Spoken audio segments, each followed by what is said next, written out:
If you loved the Kia Telluride, then you are going to love this Kia EV9. This is basically the electric version of the Kia Telluride. This all-new EV9 is fully electric, and we're going to take a look at the exterior, the interior, get it out on the road for a test drive, and talk all about this EV9. All right, y'all, let's take a look at this all-new Kia EV9. So does this look like the Telluride? It definitely looks like a more futuristic, space-like Telluride, if you ask me. But let's take a look at the trim levels first. So base trim is going to be the light, then the light long range, wind, land, which we have here, and the GT line. So right here with this land model, everything's going to be pretty similar. You're going to get a lot of the same things, but this doesn't have a grille because it doesn't have to. It's really interesting looking. I've had a lot of people talk about this and how unique it is. In fact, we've got LED headlights standard, but these cube-like, these projector cubes are only on the land and the GT line. And you'll also get a digital pattern lighting on the front grille, which you can see at night. Hopefully you just saw this actually move down here. You've got little shutters. Check that out. Those open up when they need to and close when they don't. So that's how it can take some air in and still be aerodynamic at the same time. But what do you think of this front end? Very sleek overall. The paint on this one is ivory silver matte. I couldn't describe it any better. It is extremely matte. And the wheels are aerodynamic, very flat looking, as you can see. They'll range from 19 to 21 inch wheels. We have 20-inch wheels on this particular model. They're just really sleek. One thing that really surprises me is that not just that we have the LED turn signal on here, but that the mirrors are auto dimming on both this side and the driver's side, which is really nice. They're also heated as well, so that's fantastic in cold weather. The length of the EV9 is about the same as a Telluride. It's 197.4 inches. So it is honestly a little bit small compared to some other 3-rows, but it's still very spacious on the inside. Ground clearance is 7 to 7.8 inches, depending which trim you get. 7.8 on this all-wheel drive land model. And we've got this vertical taillight design coming to the back as well. LED taillights right here. That's why they're flickering. They don't actually do that on or in person. It's just on the camera. But this rear end looks very sleek, just like it does in the back. You also have a rear auto leveling rear suspension with this towing package. So you get your receiver, the rear suspension will automatically level out. That is one thing that we have optional on the land model. And the upper trims are going to give you these roof rails up here as well. Now, one thing about this Kia EV9 is that the smart hands-free liftgate like this comes standard on every model. So even the base model is going to give you this smart liftgate. It'll beep a few times, then it'll open up. There's no foot, there's no hands. It's completely hand and foot free. Now, before we dive into the cargo area, one big complaint that I have is none of these trims come with a spare tire. All you get is a tire mobility kit. I wish you could get a spare. Now let's take a deeper dive at the cargo area. So space behind the third row is good, but it's certainly not great. It's not going to be minivan level, that is for sure. But you've got some pull tabs here to lower the seats down and some other cool features. So check it out. Right over here, we've got a 3-prong outlet right there. You've got power options to lower those seats down as well. So that is pretty cool. You've got a tie down right down there. You've got another little tie down right here for a cargo net, which is nice. And then over here, same thing. You've got a 12-volt power outlet over there. You've got the tie down here. You can push that to lower the tailgate down. So overall pretty nice, and you get a little bit of storage down here, but mainly it's just enough for your tire inflator kit, which is super disappointing.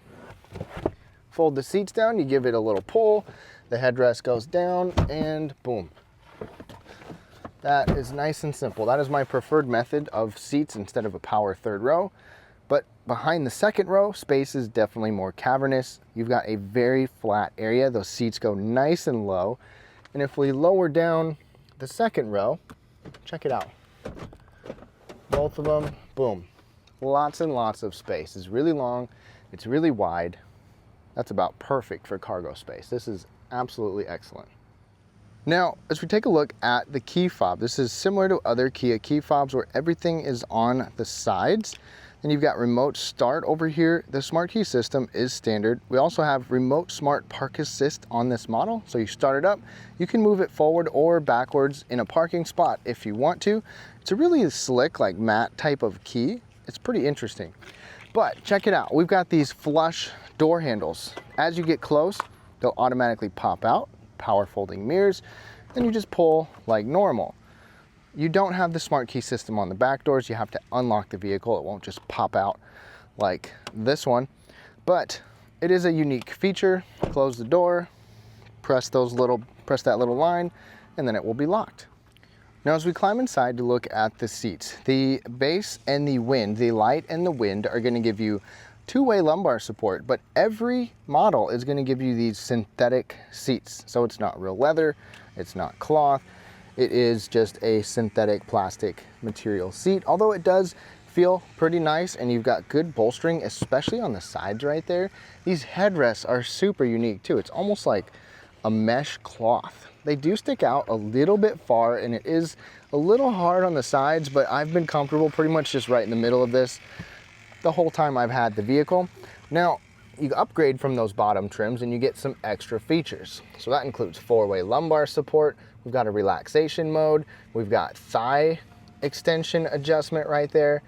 You go to the top trim and you get ergo motion, which is almost like a mini massage built into the seats as well. But check this out. Push the relaxation mode. The seat is going to move. You're like, why is it moving forward? But then it's going to recline. It's going to kick out this leg rest. Look at that. You are lounged back, comfortable. It's called relaxation mode. You can even get the relaxation mode on the passenger side and power adjustment on the top two trims. That is pretty sweet. Now, when would you use this? For example, I'm on my computer quite a bit, doing things, sending files, all that kind of stuff. When I was out doing a job, I just sat here, reclined, popped open my computer, and I was comfortable. The other thing is a heated leather steering wheel is available right there as well. That's actually on the wind model and up. Power adjustment is available on these top two trims. So you've got power tilt and telescoping, and it's a unique style wheel with this open bottom, open on the sides. Usually it's a big spoke there, but it's a pretty comfortable steering wheel.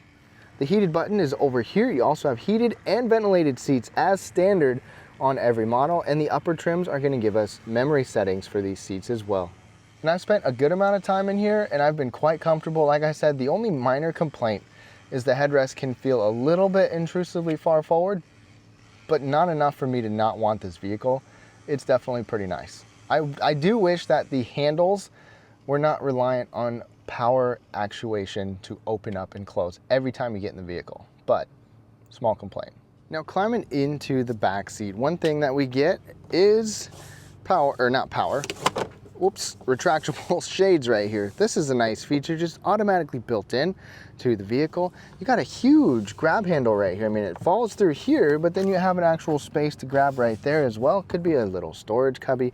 You've got a bottle holder there, and even nice material back here, which is surprising. And check it out, we got heated and ventilated seats on these upper trims as well. Super nice. Now, as we get in here, this is a captain's chair setup. You can get a 7-passenger with a bench seat on the bottom couple of trims, the light, the base light, and the wind model, but the rest of them are going to have these captain's chairs with 2 seats in the 3rd row. Space back here is excellent. I'm 5'9". This is where I have the seat comfortably. Tons of leg room, tons of knee room. There's even a grab handle to get in. You've got your AC vents up above on every model. Tri-zone climate control is also standard on every model. So you've got temperature control, fan speed control, automatic if you want it, and it's up high so the kids can't reach it, and you can even control it from the screen there. Cup holders right here. I love this cup holder setup. This is like you'll find in most full-size pickups.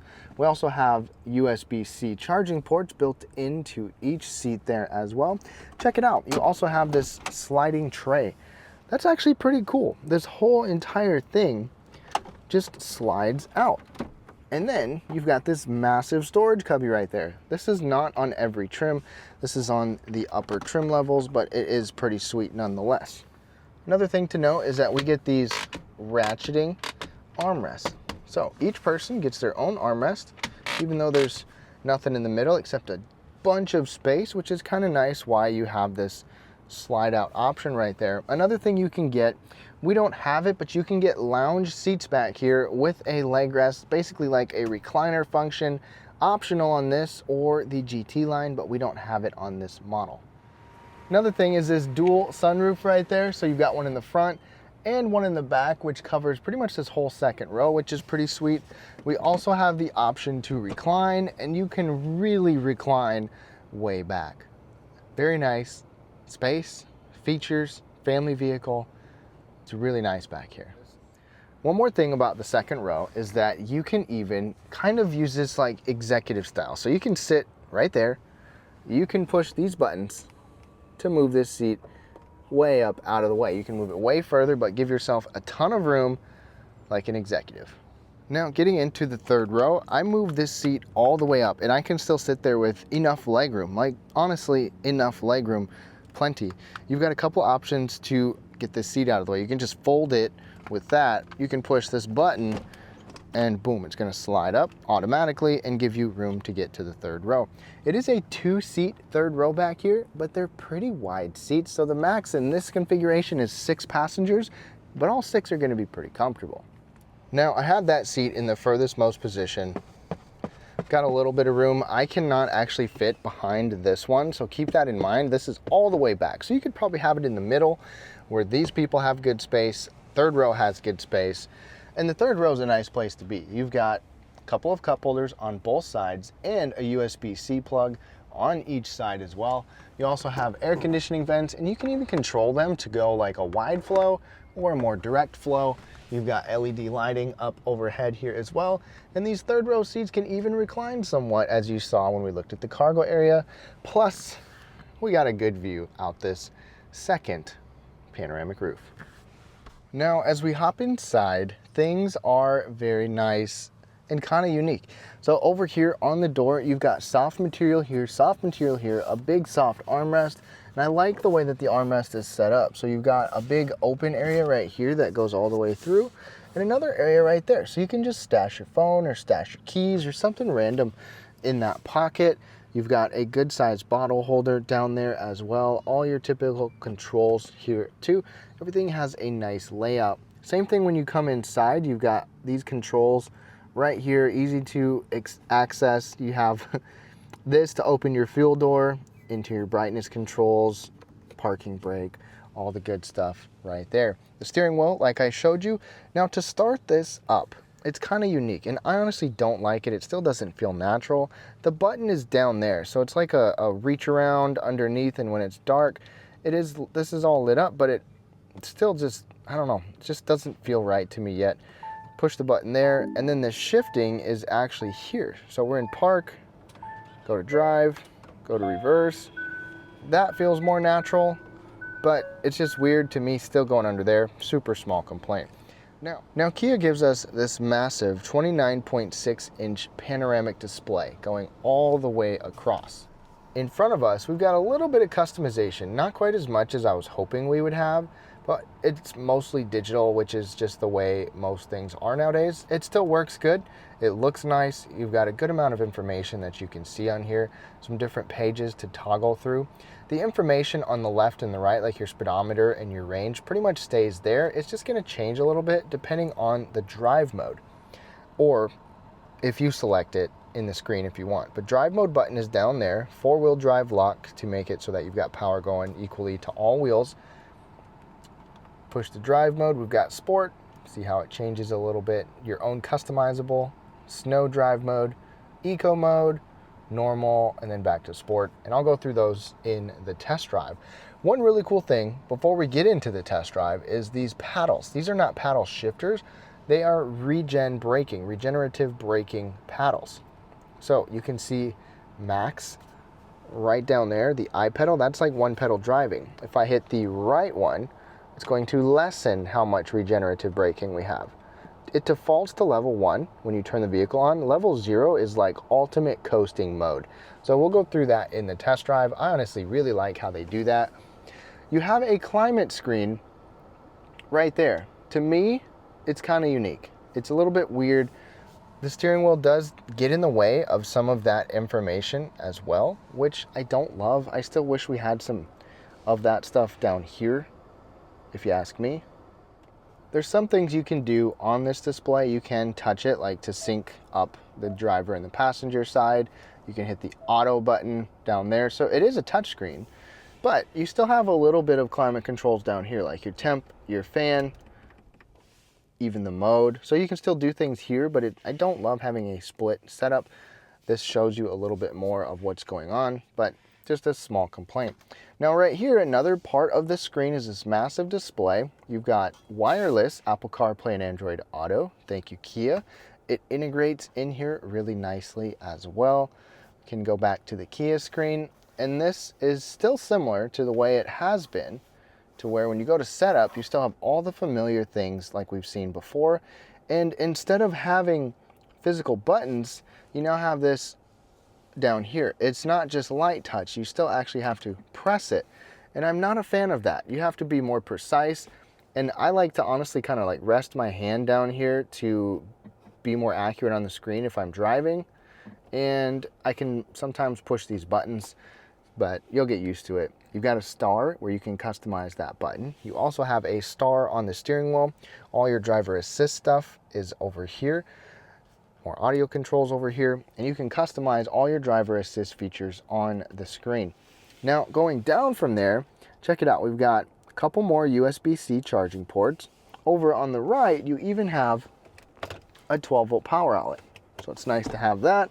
Then down from that, we also have this extra tray. So it's a split setup center console.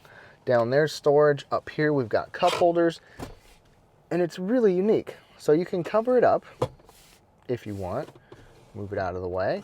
You can get rid of these cup holders altogether and have a big open area. We've seen this with Hyundai before. Push that to open it up, push that to open it up. This cup holder is smaller, this one is larger. They both work pretty well. For my giant hydro jug. Coming back, we've got the automatic brake hold, downhill assist, our camera. So let me show you the camera. We've got a 360 panoramic view camera on here, which is nice. The surround view monitor. There's one more cool thing. In addition to that is the blind spot view monitor. So check this out. Just like we've seen in other Kia, Hyundai, Genesis models, you've got a camera next to the vehicle when you turn your blinker on. In addition to this camera, this is on the top two trims, the Land and the GT line. You can actually move this around. It's not 100% precise, like if you're parking next to the curb, you can't exactly tell how close you are to the curb, but it is nice to be able to see that. You've got different views you can toggle through as well. It just works really well. It's very helpful in general. We also have, let me show you. Standard is an 8-speaker system, but we have a 14-speaker Meridian audio system on this trim level, which is really nice. It sounds good. You also have some ambient lighting that runs across the dash right there, all the way up underneath. You have customizable ambient lighting on the top two trims in different areas, even in the back seat. But right here, back to this area, parking sensors right there. This is a fingerprint ID, so you can have custom driver profiles based off of your fingerprint. You also have wireless charging right here. I think that's a nice spot. You've got the center console, which is, this is one complaint. It doesn't actually like work or sit nice and tight. So every time I like put my arm down, you know, you can sometimes hear and feel it move. And it's just really small on the inside as well. Just enough for my wallet right there. I would rather have just a big open or big overall console instead of a split design to give that storage right there. I don't know if that's just me, but you can see more ambient lighting down here as well. Just a nice touch from Kia to have everything that they have on here. We've got a glove box, which is pretty big and soft opening and softly lined, but it doesn't lock, which is kind of surprising. Going up overhead, we will get an auto dimming rearview mirror standard like this. Garage controls are also available on everything but the base, but we have this digital mirror, which is on the top two trims, the Land and the GT line. You still get your garage controls. You can see perfectly out the back of the vehicle. We also have LED lighting up here. This is an interesting like touch system like that, whether you like it or not. You also have the second roof. So this dual sunroof is everything but the light model. We've got another roof up here. We've got that roof back there. This is a pretty nice setup. We have a basic headliner in here, but you'll get an upgraded headliner in that top end GT line as well. Now under the hood, obviously not a conventional powertrain, Kia actually still gives us a little front trunk, a frunk. It is pretty small, but it's big enough to put a couple of items, like their vehicle to load adapter thing goes in here, and you could throw a couple other little things just to store, and they'd be totally fine in there. Now in terms of powertrain, since it's EV, there are two different size lithium ion batteries. The first one is the light model. There's the light, which gets a smaller battery pack, less efficiency or less range, less power. Then there's the light long range, which is the only model to get over 300 miles of range at about 304 miles. Then you've got the larger battery pack on the rest, which is just under 100 kilowatt hours. And that is lithium ion with all-wheel drive, 379 horsepower, and torque will range from 443 to 516, depending on which model you get. This Land trim level gets 280 miles of range, whereas the GT line will drop that 10 miles of range. Towing can be up to 5,000 pounds with the top two trims, so keep that in mind. Now, the charging door is on the passenger side rear. You've got little indicators right here that will actually show you how much charge you have, which is nice, so you don't have to go up front and look. You can push this button to close it as well. So this is a power door. You can manually open it or open it on the inside. And the way the charging is, Kia gives you just a standard, it's a nice little case, but we've got a standard 120 volt plug. If you plug in with those, it's gonna take you multiple days for a full charge. It's very slow. I would definitely recommend getting a 240 volt plug in your garage and a 240 volt level 2 charger. With that, the base model can charge about a little under 7 hours, where this one, if you plug it in overnight, under 9 hours, you'll have a full charge. So if you plug it in overnight, you'll start out with a brand new full charge battery, but you can go to a DC fast charger, take this little thing off, plug into one of the high powered chargers, and you can charge from 10 to 80% in 20 to 24 minutes. That's pretty significant. One other cool thing with their vehicle to load function is you can plug this adapter in, plug it in, and then you've got a spot where you can plug stuff in right there. It just closed on me, kind of funny, but that's pretty sweet. So you can run equipment, run things off of your vehicle's power using this.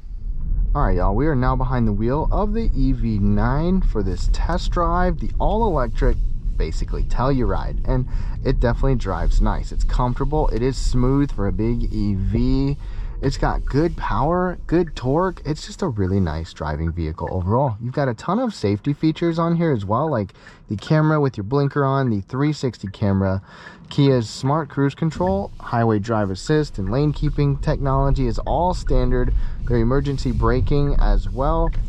One thing is that acoustic glass is also standard on the front doors and even for the back doors on the upper trim. So you got a quiet vehicle, a comfortable riding vehicle.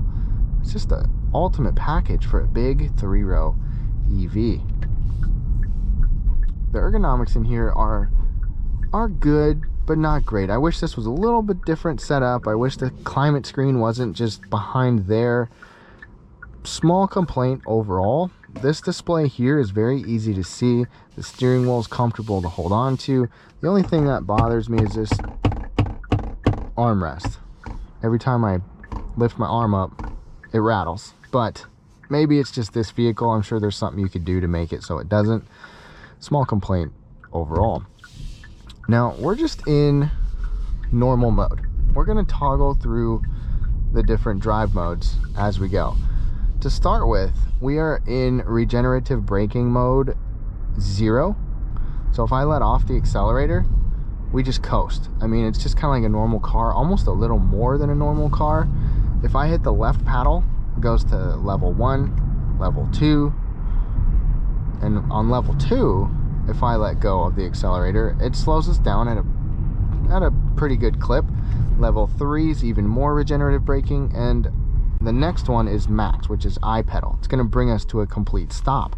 So you can do one pedal driving, essentially, on this Kia EV9. And you can still accelerate as normal. So you can turn off the steering assist or the lane centering technology if you want. This little steering wheel icon is the actual lane, you know, like the steering assist. You can have that on or off if you want. It works great on the highway. It really does help you keep centered in your lane. And this is a really rough textured road, but there's not a lot of noise getting in here. So that's fantastic. It's a very quiet vehicle. Even from road noise. Wind noise is like a non-issue. Road noise is still well contained. Now I'm gonna put us on level 1 because that's a standard for regenerative braking. And just put the pedal down. The thing about EVs is you get that torque that comes out like crazy. All-wheel drive torque is phenomenal. And the instant electric torque as well. It makes it fun to drive. It makes it very easy to pass people, to zip around, even in eco mode. So I put us in sport mode now, and it's just super quick. Super quick. Pedal down. Zoom, zoom. If you put it in eco mode, I don't like the eco mode here. It seems very dulled down, like you really got to push the pedal a lot in town to get going. But if you put the pedal down in eco mode, you still get a good amount of power that comes out. If you've never driven an electric vehicle, you're gonna probably make yourself dizzy with accelerating because it just goes. They're so quick and so fast, and this is all-wheel drive. You've got great traction. Now, another aspect, bigger vehicles like this, it's not a big vehicle, but a 3-row crossover. Some of them have a lot of body lean. They can wobble around. They feel bloated when you drive them. This doesn't feel like that. The regular Telluride and the Palisade do have a little bit of that sensation. This does not.